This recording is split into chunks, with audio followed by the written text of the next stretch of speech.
سنت پر چلنے کی فضیلت کیا ہے، اور اللہ کے حبیب صلی اللہ علیہ وسلم نے اپنے طریقے پر چلنے کی ترغیب کس طریقے سے امت کو دی ہے، اس کا بیان ہے۔ پچھلی حدیث جو تھی وہ بھی حضرت ابو ہریرہ رضی اللہ تعالیٰ عنہ کی تھی، اور یہ متفق علیہ روایت تھی، بخاری شریف میں بھی اور مسلم شریف میں بھی۔ اس میں حضور صلی اللہ علیہ وسلم نے ایک چیز سے صحابہ کو منع کیا، بالخصوص صحابہ، بالعموم پوری امت، کیونکہ جس طریقے سے قرآن کریم اللہ کی کتاب ہے وہ صحابہ کے لیے بھی تھی اور قیامت تک آنے والے انسانوں کے لیے ہے وہ اللہ کی کتاب۔ جو احکام صحابہ کے لیے آئے وہ پوری امت کے لیے ہے، قیامت تک کے لیے آنے والے انسانوں کے لیے ہے نا۔ اسی طریقے سے جو اللہ کے حبیب صلی اللہ علیہ وسلم کا نورانی اور پاکیزہ طریقہ ہے، اس کے اولین مخاطب جو ہیں وہ ہیں صحابہ کرام رضوان اللہ علیہ مجمعین، اور بالعموم پوری امت ہے قیامت تک آنے والی۔ تو اس گزشتہ جمعرات کو جو حدیث بیان ہوئی تھی اس میں اللہ کے حبیب صلی اللہ علیہ وسلم نے امت کو روکا ایک چیز سے، وہ کثرت سوال سے، بہت زیادہ سوالات کرنے سے۔ فرمایا دعونی ما ترکتکم، تم مجھے چھوڑے رکھو تب تک جب تک میں تمہیں جس حالت میں تمہیں چھوڑے رکھ رہا ہوں، یعنی میں جتنا تمہیں کہہ رہا ہوں اس چیز کو لے لو اور عمل کرنا سٹارٹ کرو۔ میرے کوئی مسئلہ بیان کرنے کے بعد مزید اس پر سوال نہ کرو کہ یہ کیوں ہے، یہ کیوں ہے، یہ کیوں ہے، یہ کیوں ہے، کیوں یہ کیوں، اس کو کیوں برا کہا گیا، اس کو کیوں، اس سے کیوں منع کیا گیا۔ کہا گیا کہ یہ ایسی چیز ہے کہ یہ پچھلی امتوں کی ہلاکت کا باعث بن گئی ہے۔ پچھلی امتیں جو ہلاک اور برباد اور تباہ ہوئی ہیں، ان کی ہلاکت کا سبب جو بنی ہے وہ یہی بہت زیادہ سوالات کرنے سے۔ مثال آئی تھی پچھلے درس میں کہ بنی اسرائیل کو کہا گیا گائے ذبح کرو، تو انہوں نے پھر گائے کے متعلق اور سوالات شروع کر لیے پوچھنے، حالانکہ جو حکم تھا ان کو کیا کرنا چاہیے تھا، وہی کرنا چاہیے تھا۔ گائے ذبح کرو تو کوئی بھی گائے کا ذبح ہو جائے تو بس حکم پورا ہو گیا، لیکن انہیں سوال کہ کلر کیسا ہونا چاہیے، ایج کیا ہونی چاہیے، وہ کھیتی باڑی کا کام کرنے والی گائے ہو یا بغیر بیلی بیٹھی ہوئی گائے ہو وغیرہ، اس طریقے سے سوال۔ تو جتنے سوالات انہوں نے کیے اتنی وہ مشکل میں پڑ گئے، ہے نا۔ پہلے حکم آسان تھا، گائے ذبح کرنی تھی، لیکن اب لاسٹ میں اتنے سوالات انہوں نے کیے، اپنے آپ کو انہوں نے اور مشکل میں ڈالا۔ اب ان کو وہ گائے ذبح کرنی ہے جس کا کلر بھی فکس ہے، جس کی ایج بھی فکس ہے، اور جس کے متعلق اور کتنی شرائط ہیں۔ اتنی شرائط اور اوصاف والی گائے ملنا بہت مشکل ہے نا۔ تو اسی طریقے سے اللہ کے حبیب صلی اللہ علیہ وسلم امت کو سمجھا رہے ہیں کہ تم اس بیجا اور کثرت کے ساتھ سوال نہیں کرنا، بلکہ ضرورت اور مقصد کا سوال کرنا جس سے تمہارا بھی فائدہ ہو اور بولنے والے کا بھی فائدہ۔ یہ نصیحت کر رہے ہیں اللہ کے حبیب صلی اللہ علیہ وسلم۔ اور اس کے بعد فرمایا انبیاء کے بارے میں اختلاف نہیں کرنا، یہ نہ اپنی جگہ بیٹھ کر کہ عیسائی کہیں کہ ہمارے نبی افضل ہے، موسیٰ کچھ نہیں، نعوذ باللہ من ذالک، اور یہودی کہیں کہ حضرت موسیٰ سب سے افضل ہے، عیسیٰ کچھ بھی نہیں تھے، نعوذ باللہ من ذالک۔ گویا کہ بیٹھ کر نبیوں کے متعلق تبصرے کرنا شروع کر دیں، کا اس سے منع کیا گیا، کیونکہ قرآن نے بھی ہمیں فرمایا کہ ہم انبیاء کے درمیان جو کسی اعتبار سے کوئی فرق نہیں کرتے، اس درجے کا فرق کہ جو ہے بالکل ایک کی توہین ہو جائے اور ایک کی تعظیم ہو جائے، یہ منع ہے۔ ہاں اللہ نے جو مراتب بیان کیے انبیاء کرام علیہ السلام میں وہ تو صاف اور موجود ہے، جیسے کہ اللہ کے حبیب صلی اللہ علیہ وسلم کا مقام بیان فرمایا، کہا کہ تمام انبیاء سے افضل ہے، اس میں کوئی شک یہ اس چیز میں نہیں آئے گا۔ یہ تو تھی پچھلی حدیث۔ آج کی جو دو حدیثیں ہیں، پہلی حدیث ہے حضرت ابو نجیح ارباز بن ساریہ رضی اللہ تعالیٰ عنہ۔ اس میں اس حدیث پاک میں جو ہے حضرت ابو نجیح ارباز بن ساریہ فرماتے ہیں کہ اللہ کے حبیب صلی اللہ علیہ وسلم نے ہمیں ایک نصیحت کی۔ وہ نصیحت کیسی تھی؟ کہا موعظۃ بلیغۃ، وہ بہت عمدہ اور قیمتی نصیحت۔ کتنی عمدہ تھی؟ فرمایا اتنی زبردست نصیحت کی کہ وجلت منہ القلوب، اس نصیحت نے جو ہے نا دلوں کو ہلا دیا، دلوں کے اندر حرکت پیدا کی۔ جو نصیحت اللہ کے حبیب نے کی صحابہ کو، اس ایسی نصیحت تھی، وجلت منہ القلوب، اور فرمایا کیسی تھی؟ وذرفت منہ العیون، وہ جو نصیحت صحابہ نے سنی تو کوئی مجمع میں کوئی ایسا شخص نہیں بچا جس کی آنکھوں سے آنسو نہ چل پڑے، آنکھوں آنسو سے بہہ پڑی، یہ مطلب ہے۔ اور پھر فرمایا فَقُلْنَا يَا رَسُولَ اللَّهِ كَأَنَّهَا مَوْعِظَةٌ مُوَدِّعٍ فَأَوْصِنَا۔ سننے والوں نے کہا، صحابہ میں سے کہا کہ یا رسول اللہ صلی اللہ علیہ وسلم، یہ جو آج کی نصیحت لگ رہی ہے، نصیحتیں تو آپ نے بہت فرمائی، لیکن یہ جو آج کی نصیحت لگ رہی ہے اس میں کچھ خاص پیغام ہے۔ اس نصیحت سے یہ لگ رہا ہے کہ گویا کہ آپ ہم سے جدا ہونے والے ہیں، ہماری اور آپ کی جدائی ہونے والی ہے۔ یہ نصیحت ہمیں یہ پیغام دے رہی ہے کہ اللہ آپ کو اپنے پاس بلانے والے ہیں، یہ نصیحت ہمیں یہ بتا رہی ہے، یہ مطلب۔ تو لہذا جب یہ ایسی نصیحت ہے تو اب جو مزید کچھ خاص نصیحت کرنے کا مطالبہ ہو رہا ہے، کہ لہذا ہمیں لگ رہا ہے کہ آخری نصیحت ہے، لہذا کچھ خاص نوازیاں ہمیں۔ تو فرمایا، حضور نے نوازنا شروع کیا، فرمایا کیا؟ اوصیکم بتقوی اللہ، میں تمہیں اللہ سے ڈرنے کی نصیحت کرتا ہوں، اللہ سے ڈرنے کی نصیحت کرتا ہوں، تقوی اختیار کرنے کی نصیحت کرتا ہوں، پرہیزگاری، اطاعت گزاری اور فرما برداری کی نصیحت کرتا ہوں۔ اوصیکم بتقوی اللہ، یہ میری نصیحت ہے، کر لو عمل، کہ اپنا آپ متقین میں شامل کر لو، پرہیزگاروں میں شامل کر لو، ہے نا۔ قرآن مقدس کے اندر سورہ حجرات کے اندر اللہ ایک مقام میں فرماتے ہیں کہ یہ جو میں نے تمہارے اندر قبائل رکھے ہیں، خاندان رکھے ہیں، اونچ نیچ رکھی ہے، یہ اس وجہ سے نہیں میں نے رکھی ہے کہ تاکہ تم ایک دوسرے پر فخر کرو، یعنی عذرائے تکبر نہیں ہے، عذرائے بڑائی نہیں ہے، بلکہ یہ کیوں ہے؟ لتعارفوا، تاکہ پہچان کے لیے، تم ایک دوسرے کو پہچان سکو، تمہیں ایک دوسرے کی پہچان کرنا آسان ہو جائے، اس لیے بنایا۔ کوئی کسی کو سید بنایا، کسی کو قریشی بنایا، کسی کو ہاشمی بنایا، کسی کو پیر بنایا، کسی کو جو ہے وانی بنایا، کسی کو کوئی اور بنایا، کسی کو کچھ اور بنایا، وغیرہ وغیرہ۔ یہ جو ذات پات ہے، کہا کہ لتعارف، کیونکہ اگر یہ نہیں ہوتی تو پھر انسان ایک دوسرے کو کیسے پہچانتا؟ پھر تو مشکل ہو جاتا ہے نا۔ تو فرمایا اس کا مقصد صرف اتنا ہے تاکہ تم ایک دوسرے کو پہچان سکو اور پہچاننا آسان ہو۔ ہاں، اگر تم میں سے کوئی چاہتا ہے کہ اللہ کا محبوب بننا، اللہ کا مقرب بننا، اللہ کا چہیتا بندہ بننا، تو پھر ایک ہی راستہ ہے، ان اکرمکم عند اللہ اتقاکم، تم اپنا آپ متقیوں میں شامل کر لو، سب سے زیادہ متقی بن جاؤ، بس تم اللہ کے نزدیک سب سے زیادہ قریب ہو جاؤ گے، تمہیں اللہ کا قرب مل جائے گا، اللہ تمہیں اپنا محبوب بنا لے گا۔ بس اگر تم چاہتے ہو کہ اللہ ہمیں اپنا محبوب بنا لے تو ایک ہی راستہ ہے کہ تقوی والی زندگی گزار، تقوی والی۔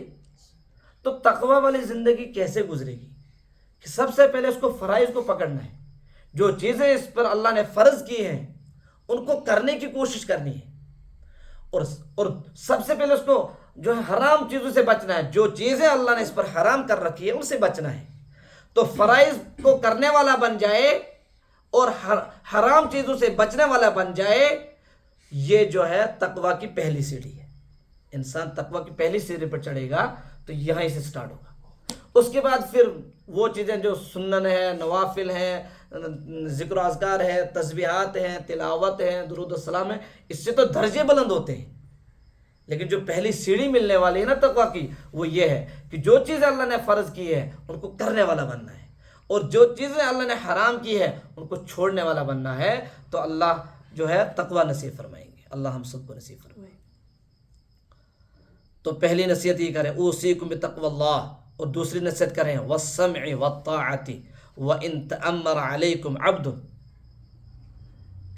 سننا اور ماننا، سننا اور اطاعت کرنا، سننا اور ماننا یہ بہت بڑی دولت ہے، کہ اس عظیم دولت سے اس وقت امت کا اکثر طبقہ محروم ہے۔ میں سننا ہی نہیں چاہتا ہوں کسی کی، بلکہ سنانا چاہتا ہوں۔ حالانکہ سنانا تو آسان ہے نا، سننا ہے، کبھی مجھے بھی سننا ہے کسی کی۔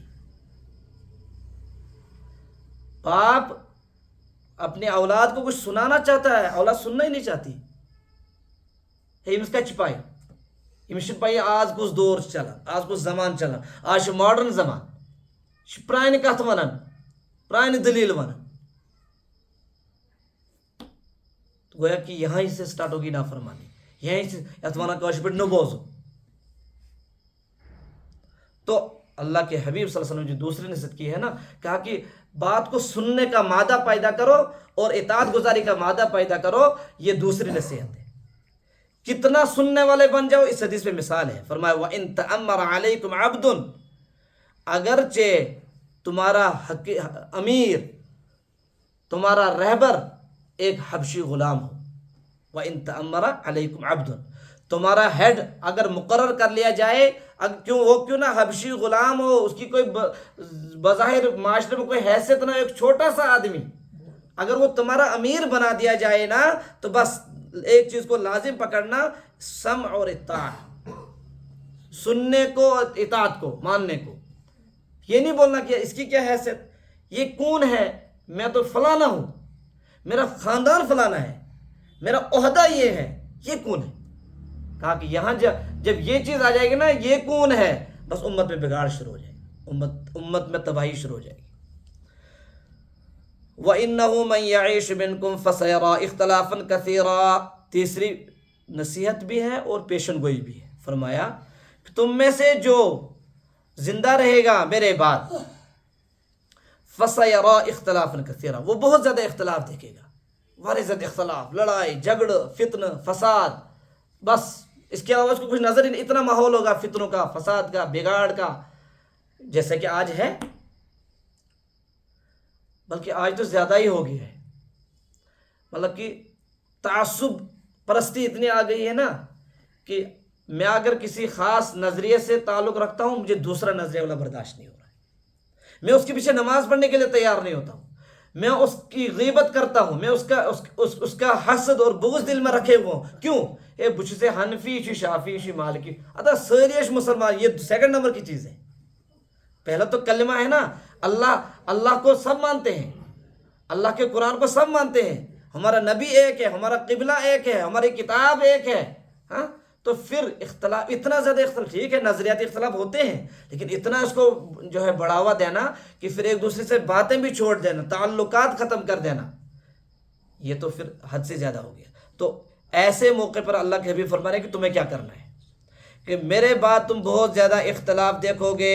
کیا کرنا ہے پھر اس وقت؟ فرمایا ایک ہی چیز کرنی ہے، فَعَلَيْكُمْ بِسُنَّتِي وَسُنَّتِ الْخُلَفَاءِ الرَّاشِدِينَ الْمَهْدِيِّينَ. میری سنت کو مضبوطی سے پکڑنا اور میرے خلفائے راشدین کی سنت کو مضبوطی سے پکڑنا. دیکھو یہاں دو چیزیں اللہ کے حبیب بیان کر رہے ہیں. اتنا اگر خلفائے راشدین جو صحابہ کرام ہیں رضوان اللہ علیہم اجمعین، اگر وہ ان کا طریقہ کوئی معنی نہیں رکھتا تو پھر اللہ کے حبیب اتنا ہی کہہ دیتے کافی کہ میری سنت کو مضبوطی سے پکڑنا. وہ تو بتا ہی دیا تھا نا. لیکن ساتھ میں کہا کہ میری جو جماعت ہے، صحابہ کی جماعت، ان کو میں نے ایسی تربیت کی ہے نا کہ تم اگر ان میں سے کسی ایک کا بھی طریقہ لے لو گے، تم نے سیم میرے طریقے پر عمل کیا اور سیدھا جنت میں چلے جاؤ گے. اتنا یقین تھا اللہ کے حبیب کو اپنی جماعت صحابہ پر، اتنا یقین کے ساتھ کہہ رہے ہیں. ظاہر سی بات ہے اللہ کے حبیب صلی اللہ علیہ وسلم پر تو وہی اترتی تھی نا،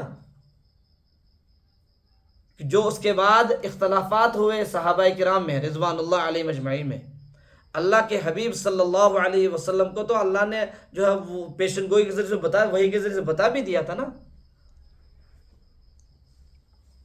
لیکن آج کا مسلمان جو ہے نا، وہ صحابہ کی غلطیوں کو نکال رہا ہے، تاریخ سے نکال کر. گویا کہ آج کا مسلمان صحابہ کو تولتا ہے تاریخ کے اعتبار سے، حالانکہ ہمیں حکم ہے کہ صحابہ کو دیکھو قرآن کے نظریے سے، احادیث کے نظریے سے. جب ایک مسلمان صحابہ کو قرآن اور حدیث کے نظریے سے دیکھے، کیونکہ صحابہ قرآنی شخصیات ہیں، صحابہ حدیثی شخصیات ہیں. تاریخ تو تیسرے نمبر کی چیز ہے، اور تاریخ کا تو زیادہ کوئی اعتبار بھی نہیں ہوتا ہے، تاریخ تو دلیل کے طور پر پیش بھی نہیں کی جا سکتی ہے. صحابہ کے بارے میں تو اللہ نے کہا کہ میں نے ان کے دلوں کا امتحان لیا ہے تقوی کے ذریعے سے، پیپر تقوی تھا، لہذا یہ اس امتحان میں ایک بھی نہیں جو فیل ہوا ہو، سب کے سب کامیاب ہوئے. پھر فرمایا اولئک هم الراشدون، یہ تو کامیاب لوگ ہیں، یہ تو ہدایت والے لوگ ہیں. اولئک هم المفلحون، اولئک هم الفائزون، ایسے القاب دیے اللہ نے صحابہ کو کب کہا؟ جب کہا کہ میں نے ان کے دلوں کا امتحان لیا ہے۔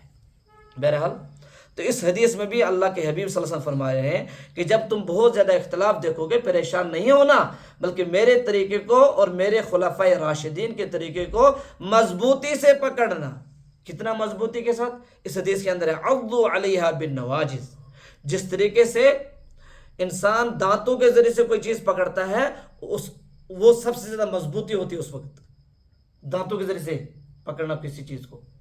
فرمایا کہ جس طریقے سے تم کسی چیز کو پکڑتے ہو نا دانتوں کے ساتھ، تو گویا کہ یہاں آپ اس کو مضبوطی سے پکڑ رہے ہو۔ اس سے زیادہ تم میرے اور میرے صحابہ کے طریقے کو مضبوطی سے پکڑنا جب تم بہت زیادہ اختلاف دیکھو گے کہ اختلاف آ گیا، ہاں دیکھو اللہ کے حبیب کا طریقہ کیا ہے، دیکھو صحابہ کا طریقہ کیا ہے، بس یہ معلوم کر کے عمل کرنا شروع کر دو، اختلاف اپنی جگہ چلتا رہے گا اور تم ہدایت پر رہو گے۔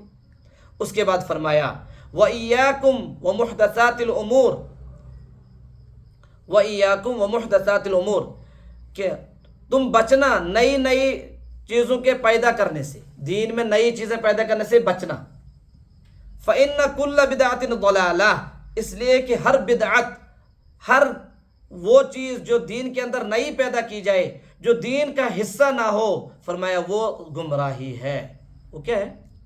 گمراہی ہے۔ دین کے اندر نئی چیز پیدا کرنا۔ قرآن مقدس کے اندر سورہ کہف کے اندر اللہ تعالیٰ ایک مقام پر فرماتے ہیں کہ اس شخص سے زیادہ گمراہ کوئی شخص نہیں ہے کہ جو اپنے اعتبار سے، اپنی سوچ کے اعتبار سے تو بہت نیک عمل کر رہا ہوتا ہے، لیکن حقیقت میں وہ نیک عمل ہوتا ہی نہیں ہے، اور اس کے حصول کے لیے وہ بے انتہا محنت کرتا ہے، اپنے جسم کو تھکاتا ہے۔ حاصل یہ ہے کہ لاسٹ میں اس کا کچھ اجر ملنے والا نہیں ہے، کیونکہ اس نے جو عمل کیا ہے وہ اس نے قرآن سے پوچھ کر نہیں کیا، اللہ کے حبیب صلی اللہ علیہ وسلم کے طریقے سے پوچھ کر نہیں کیا، بلکہ اس کے عقل نے کہا یہ مجھے بہت اچھا لگ رہا ہے۔ لیکن آج بھی بہت سارے لوگ کہتے ہیں کہ ہاں یہ تو صحیح بات ہے کہ شریعت کا مسئلہ ہی ہے، لیکن دل نہیں مانتا ہے، میرا مزاج نہیں مانتا ہے، اطمینان نہیں ملتا ہے۔ حالانکہ یہ لفظ ہی غلط ہے۔ تیرا دل کیا کرے گا قرآن کے سامنے؟ تیرا دل کیا حیثیت رکھتا ہے حدیث کے سامنے؟ اپنے دل کو تابع بنا قرآن و حدیث کے، اپنے دل کو تابع بنا قرآن و سنت کے، یہ مطلب ہے۔ یہ نہیں کہ قرآن و سنت کو تابع بنا اپنے دل کے۔ اگر ایک طرف شریعت کا مسئلہ ہے اور ایک طرف میرے دل کا اطمینان ہے، تو میرے دل کا اطمینان کوئی معنی نہیں رکھتا ہے قرآن و سنت کی تعلیمات سے، بلکہ مجھے اس وقت اپنے دل کے اطمینان کو ذبح کرنا ہے قرآن و حدیث کے سامنے۔ ایک آدمی نے کہا، بولا کہ میرا دل مطمئن نہیں ہوتا ہے کہ میں چمڑے کے موضوع پر مسح کروں۔ کیا چمڑے کے موضوع پر مسح کروں؟ میرا دل مطمئن نہیں۔ ہاں ٹھیک ہے، شریعت کا مسئلہ ہے، جائز ہے، لیکن میرا دل یہ غلط لفظ بول رہا ہے، یہ کہاں پوری شریعت مان رہا ہے۔ موضوع پر مسح کرنا تو متواتر حدیث سے ثابت ہے، اور ایک حدیث نے کئی صحیح حدیثوں سے ثابت ہے۔ لہٰذا ایک چیز اگر صحیح حدیث سے متواتر طور پر ثابت ہو رہی ہے، پھر اس کے بعد میرے دل کا اطمینان کیا معنی رکھتا ہے؟ یہ تو غلط لفظ ہے۔ تو اس کو میں نے کہا بھائی آپ اپنے دل کے اطمینان کو قرآن و سنت کی تابع لاؤ۔ تو یہ کہو کہ میرا دل تو یہ کہتا ہے، لیکن میں نے اپنے دل کے اطمینان کو سائڈ میں رکھا، میں نے قرآن و سنت کو اپنے سینے سے لگایا، یہ کہو۔ یہ حدیث متفق اس میں ہے، ابو داؤد شریف میں ہے اور ترمذی شریف میں بھی ہے، اور کہہ رہے ہیں امام ترمذی وقال حدیث حسن صحیح، حدیث کی جو قسمیں حدیث حسن اور حدیث صحیح کہا گیا اس حدیث کے بارے میں، یہ حدیث حسن بھی ہے اور حدیث صحیح بھی ہے۔ اس کے بعد تیسری حدیث اس موضوع کے بعد سے وہ ہے راوی حضرت ابو ہریرہ، اور یہ بخاری شریف میں ہے صرف۔ اس میں کیا فرماتے ہیں اللہ کے حبیب صلی اللہ علیہ وسلم؟ فرمایا کل امتی یدخلون الجنہ الا من ابا، میری امت، ساری امت جنت میں جائے گی، الا من ابا، مگر جس نے انکار کیا۔ میری ساری امت جنت میں جائے گی، بھائی حضور کی امت میں تو کافر بھی رہ رہے ہیں، جو کہ گویا کہ اس وقت جو بھی لوگ دنیا میں بس رہے ہیں وہ کس کی امت کہلاتی ہے حقیقی معنی میں؟ وہ حضور کی امت ہے۔ اس میں عیسائی بھی ہے، اس میں یہودی بھی ہے، اس میں جو ہے دہریے بھی ہے، اور اس میں جو ہے غیر مسلم بھی ہے، اس میں سب آ رہے ہیں، کافر، مشرک، منافقین سب حضور کی امت میں آ رہا ہے، اگرچہ نافرمان ہے۔ تو یہاں تو حضور کہہ رہے ہیں کہ میری ساری امت جنت میں جائے گی الا من ابا، مگر جس نے انکار کیا۔ تو یہ اصل میں یا امت کی دو قسمیں بیان کی جاتی ہے، امت اجابت اور امت دعوت۔ تو یہ جو اللہ کے حبیب کہہ رہے ہیں کہ میری امت کا ہر ایک فرد جنت میں جائے گا، یہاں مراد ہے امت اجابت، یعنی مسلمان، اور امت دعوت ہو گیا جو اسلام سے باہر ہے۔ تو کیا فرما رہے ہیں؟ مسلمانوں کے متعلق فرما رہے ہیں کہ میرا ہر مسلمان کہاں جائے گا؟ جنت میں، مگر مسلمانوں میں سے وہ مسلمان جنت میں نہیں جائیں گے۔ من ابا، جس نے کیا کیا؟ انکار کیا۔ وہ کہ مسلمان ہے اور انکار بھی کر رہا ہے، مسلمان بھی ہے اور انکار بھی کر رہا ہے، کیا مطلب؟ اس لیے سوال کیا صحابہ نے، وقیل، اور پوچھا گیا، ومن یأبا یا رسول اللہ صلی اللہ علیہ وسلم، کون انکار کرے گا اے رسول اللہ صلی اللہ علیہ وسلم، اے اللہ کے رسول، آپ کا انکار کون کرے گا؟ کیا مطلب ہے آپ کا انکار کرنے کا؟ فرمایا من اطاعنی دخل الجنہ، جس نے میری اطاعت کی، فرما برداری کی، میری سنتوں کے مطابق زندگی گزاری، اطاعنی، وہ دخل الجنہ، وہ جنت میں جائے گا۔ اور ومن عصانی، جس نے میری نافرمانی کی، میرے طریقے سے ہٹ کر زندگی گزاری، فقد ابا، اس نے انکار کیا، اس نے انکار کیا۔ ایک انکار تو وہ ہے نا کہ جو مسلمان ہی نہیں، وہ تو ہے اس طرح سے انکار، گویا کہ وہ ہے عملی انکار بھی اور قولی انکار بھی۔ لیکن یہاں پر اگر جو قولاً انکار نہیں کر رہا، میں بول رہا ہوں اپنے آپ کہ میں مسلمان ہوں، حضور کا امتی ہوں، قرآن کو مانتا ہوں، اللہ کو ایک مانتا ہوں، میں زبان سے بول رہا ہوں، لیکن عمل میرا جو ہے میں بالکل انکار کر رہا ہوں، عمل کے اعتبار سے کیا کر رہا ہوں؟ انکار کر رہا ہوں۔ بولیے کیسے؟ کہ مجھے اذان ہوئی، حکم ہے چل مسجد میں جا نماز پڑھ، میں بولتا ہوں نہیں، ابھی میری دکان ہے، ابھی میرا آفس ہے، ابھی میری ڈیوٹی ہے، ابھی مجھے یہ کام ہے، اب مجھے میری شاپنگ ہے، آج کل میری شادی چل رہی ہے، وغیرہ وغیرہ۔ تو گویا کہ میں ان ساری چیزوں کو ترجیح دے رہا ہوں اطاعت پر کیا دے رہا ہوں؟ تو یہ اطاعت جو میں ترجیح دے رہا ہوں نا، چھوڑ کر اطاعت دوسری چیزوں کو، یہ ابا ہے، یہ انکار کرنا ہے۔ تو اس حدیث میں، بخاری کی اس حدیث میں صاف الفاظ اللہ کے حبیب نے فرمایا کہ میری امت کا کون فرد جنت میں جائے گا؟ کہا کہ وہی جائے گا جو میری اطاعت کرے گا، اور جو میری اطاعت نہیں کرے گا بلکہ نافرمانی کرے گا، وہ انکار کرنے والا ہے۔ بس فرق اتنا ہے کہ وہ شخص قولاً اور عملاً انکار کر رہا ہے، یہ قولاً اقرار کرتا ہے اور عملاً یہ بھی انکار کرتا ہے۔ آذان ہوئی، حکم تھا چل مسجد، اس نے عمل سے یہ ثابت کر کے دیا کہ نہیں، میں نہیں مانتا، مجھے نہیں۔ اچھا، اس کو یہ تھا، حکم تھا کہ چاہے تیری خوشی ہو چاہے تیرے غمی ہو، قرآن و سنت کے مطابق خوشی منا اور قرآن و سنت کے مطابق غمی کر، لیکن اس نے انکار کیا، اس نے اپنی مرضی کے مطابق کیا، زبان سے تو نہیں کر رہا ہے لیکن عملاً کر رہا ہے۔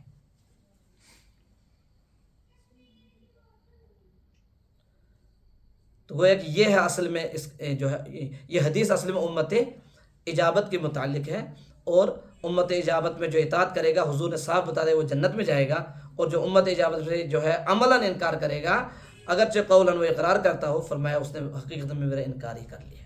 تو وہ اس کے بارے میں فرمایا کہ اس نے انکار کیا، جو انکار کرے گا وہ کس میں جائے گا؟ اللہ ہم سب کی حفاظت فرمائے۔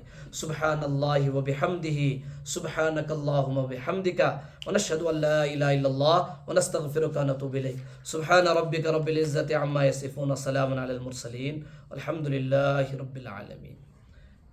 اس موضوع کے حوالے سے جو ہے لگ بھگ 11 حدیثیں ہیں، یہ انشاءاللہ اگلی جمعرات کو